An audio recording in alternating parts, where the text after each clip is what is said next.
Halo bro, Is Project Indonesia. Kali ini akan sharing video tentang tips lolos seminar proposal. Nah, bagi teman-teman yang mau seminar proposal, tonton video ini. Tapi sebelum itu, jangan lupa subscribe channel Is Project Indonesia. Oke bro, kita awali dengan pengertian seminar proposal, yaitu seminar untuk mempresentasikan proposal, baik tugas akhir, skripsi maupun penelitian lainnya, oleh mahasiswa di depan dosen penguji yang ditunjuk oleh program studi.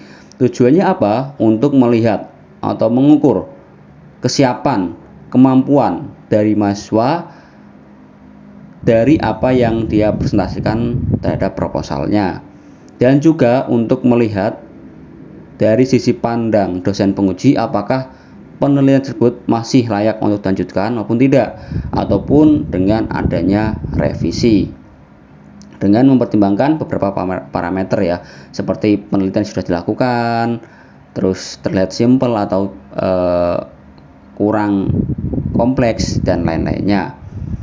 Oke, selanjutnya beberapa tips nih bagi teman-teman yang akan melaksanakan seminar proposal teknik elektro. Bisa dilihat, yang pertama teman-teman harus kuasai namanya latar belakang. Di bab 1 pendahuluan, di poin 1 yaitu latar belakang masalah, teman-teman harus kuasai alasan mendasar Anda membuat penelitian tersebut ya.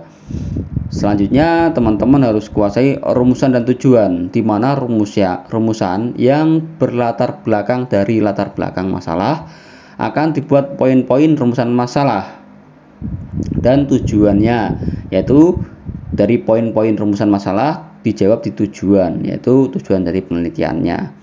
Terus teman-teman juga lihat di bab 2 tinjauan pustaka, yaitu mereferensikan 5 jurnal di mana 5 tahun ke belakang ya.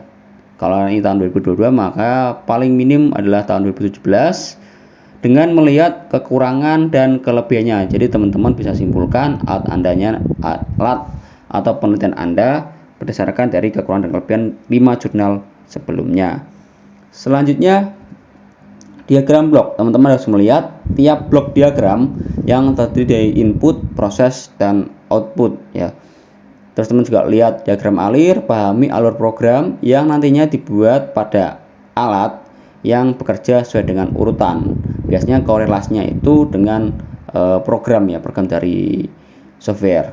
Selanjutnya teman-teman juga harus melihat rangkaian skematik, di mana rangkaian skematik ini teman-teman harus melihat dan pahami tiap komponennya, cara kerjanya, beserta supply powernya. Teman-teman harus pahami jalur-jalurnya dari input ya, sensor ke microcontroller, selanjutnya ke output. Selanjutnya teman-teman harus pahami juga penulisan. Biasanya dari prodi itu ada panduan penulisan, teman-teman harus ikuti, baik ukuran kertas, margin, penomoran, daftar pustaka.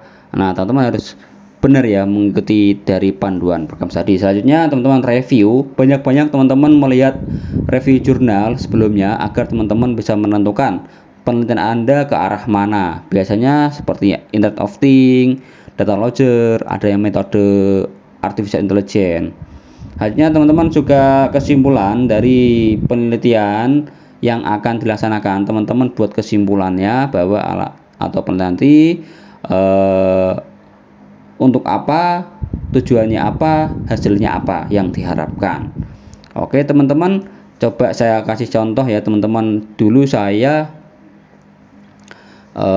S1 saya mengambil penelitian rancang bangun monitoring alat kebisingan dalam desibel ya, dengan pemanfaatan Internet of Things.